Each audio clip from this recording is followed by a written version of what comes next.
Star Wars. It's a war movie, right? Star Wars. But the thing is, even the edgiest Star Wars movie is only rated PG-13. And you know, I'm wondering, what would it look like to actually make Star Wars rated R, to make it authentic to the battle experience? And what the heck happens when you get shot with a laser gun? Right now it's just like a little puff like you're in Power Rangers. But should those things be blasting like a hole through your body? Star Wars does certainly have a charm as its innocent hero adventure film. But for this one video, we're gonna do something special. We're gonna give you a taste of what Star Wars would be like if it was rated R.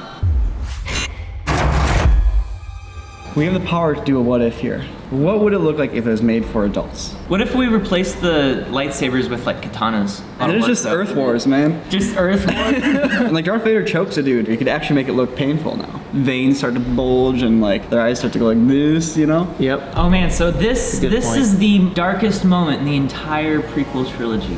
Order 66. Yeah, this one could be this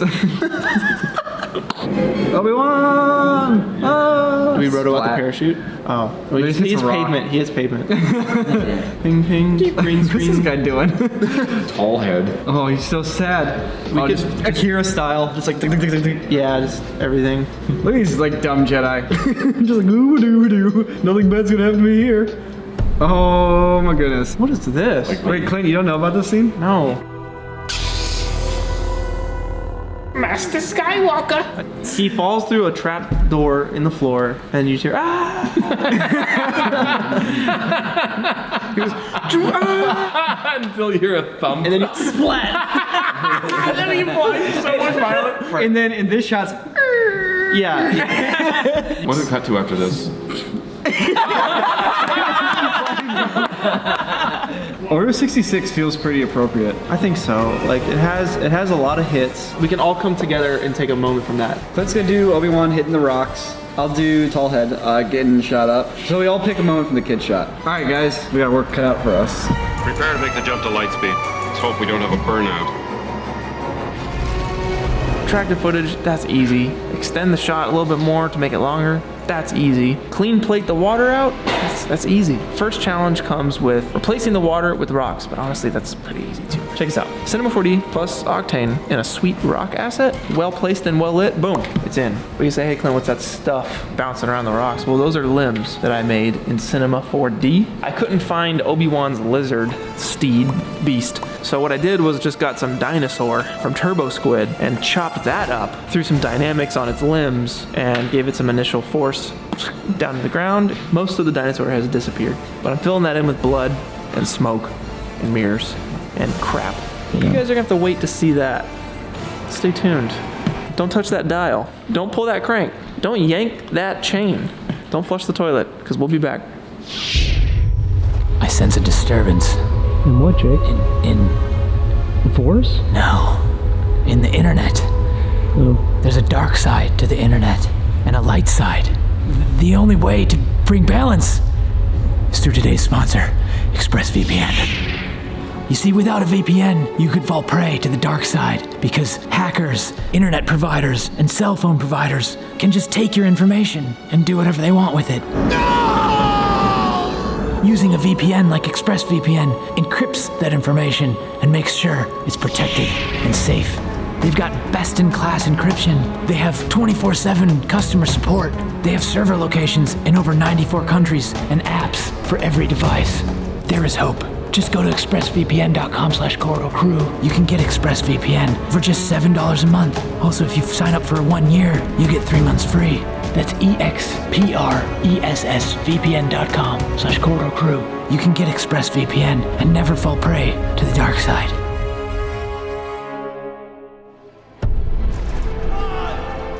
Here is the original shot. The Jedi can't handle literally 2 stormtroopers shooting at him. I wanted to make this way more violent. If you've seen Akira, there's that one guy who's stealing the kid at the beginning and he gets all shot up by the riot police. I wanted to take that as my inspiration. First off, not nearly enough lasers are being fired. So I went and I cranked up the lasers and I perfectly matched my lasers to the lasers from the movie. And the reason they look really good is because I'm using Andrew Kramer's Saber plugin. Andrew basically went and made the best laser/lightsaber plugin for After Effects for free. It's on videocopilot.net. So if you need to do lasers or lightsabers or whatever, go check it out. It has a lot of really cool features. So I use that to duplicate these lasers and make my own.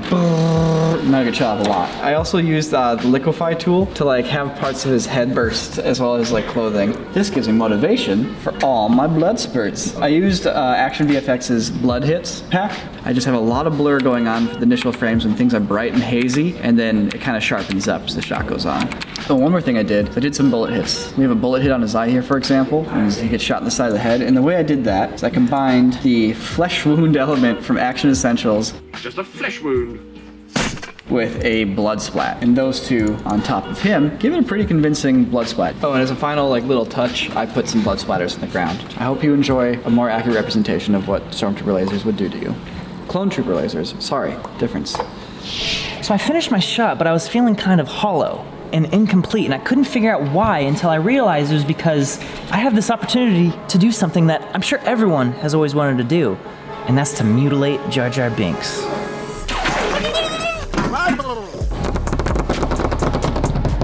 So I thought, what if instead of his tongue going numb, his whole head explodes? So looking at the shot from the outside, there's a few things that you gotta do. First, you gotta track the shot, then you gotta create a clean plate that goes where he is. I added him back in with some like find edges effects and some turbulent displace on top of that to kind of get that electrical sort of look on top of all of him. Charred Jar. Charred Jar Binks.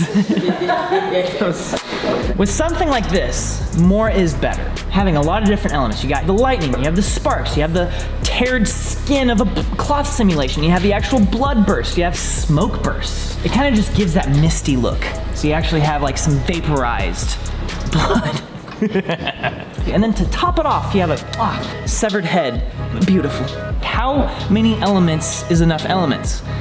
The answer is never. No, that's not. You can never have enough elements. Always put in more, because chances are it'll look better when you have more contrast and variety in visuals going into something. The thing you want to be careful about is hitting that point of just visual noise where there's so much stuff happening. So dense, every single image has so many things going on. You want to make sure each thing that you add is distinct.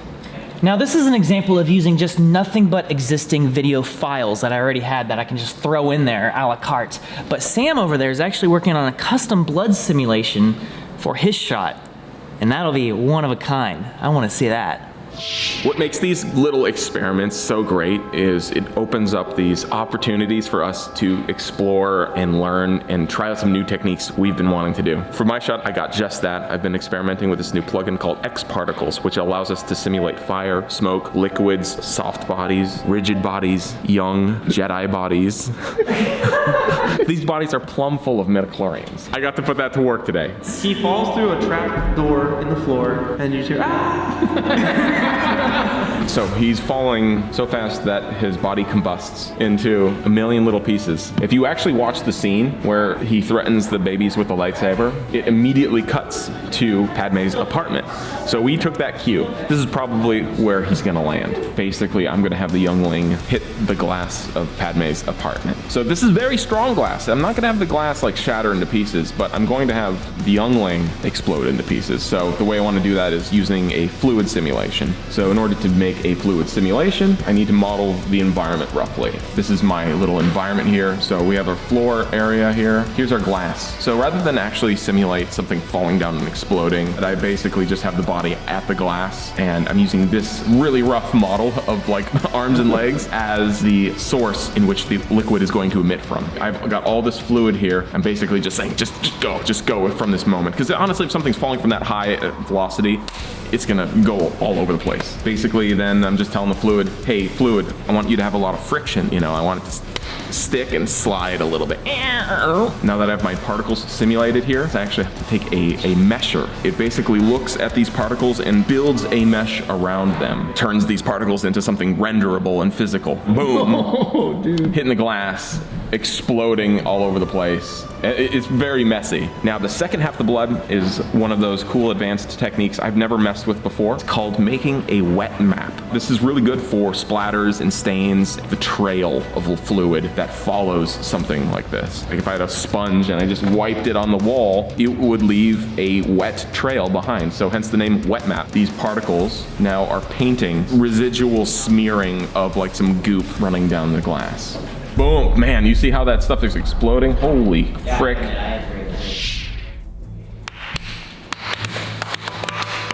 Today we're watching all of our hard work together. We each worked on a shot, and now it's time to watch them all together with glorious sound design. I know Cliff did some VO. We know that's gonna be good. Hey, we decided to make Star Wars naughty because we're all big boys. 3, 2, 1, play. The fleet has moved out of light speed and we're preparing to...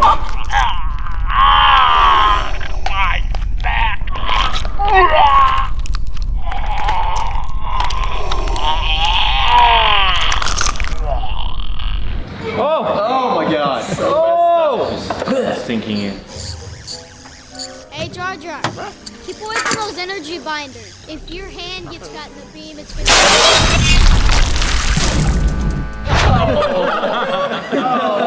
His face. Oh, dude, so rough. Execute Order 66. Yes, my lord.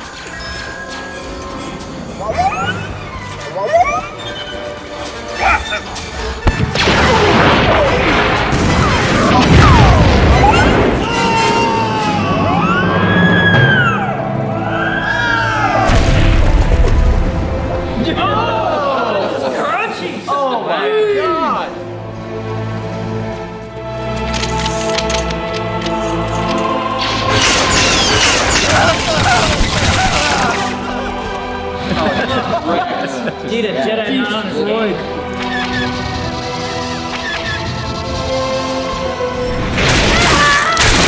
Don't stop shooting those lasers!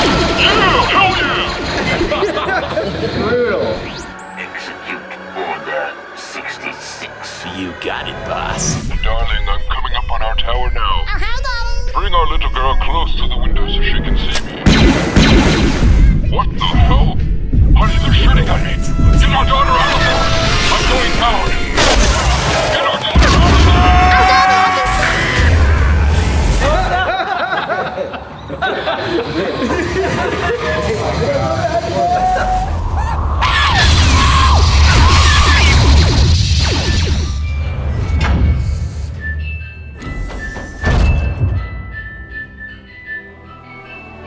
Master Skywalker, there are too many of them. What are we going to do?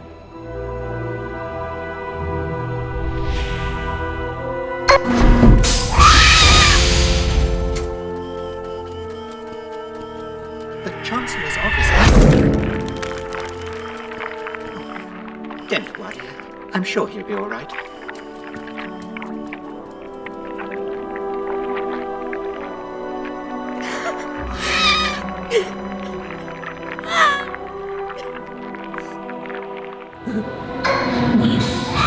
Oh, that was easy. No,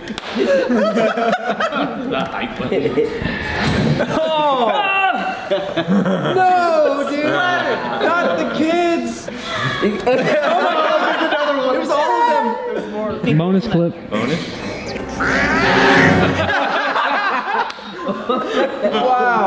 Good job, everybody. That voiceover? Honey, bring our daughter to the tower. Honey, they're shooting at me. Get our daughter out of The perverted yoga thing, really, wow, I was not expecting that. For all the effects we added, like Nick found a good scene. That was a good one. Jar Jar face though. Dude, yeah, Jar Jar's face just landing on the, just the thing. Yeah, I cut it out above his bottom jaw, so it's just the top part of his jaw and his tongue wiggling out. So rough. Hey, it's rated R! Yeah. So, do you guys think George Lucas is gonna see this and like squeeze it into his special edition? This is how it was meant to be? How it was really meant to be? Did you hear that he had an extra like special edition that he's been sitting on for years for the newest release of A New Hope? When it came out on Disney Plus, there's actually a new edit around when Han shoots Greedo. Guido.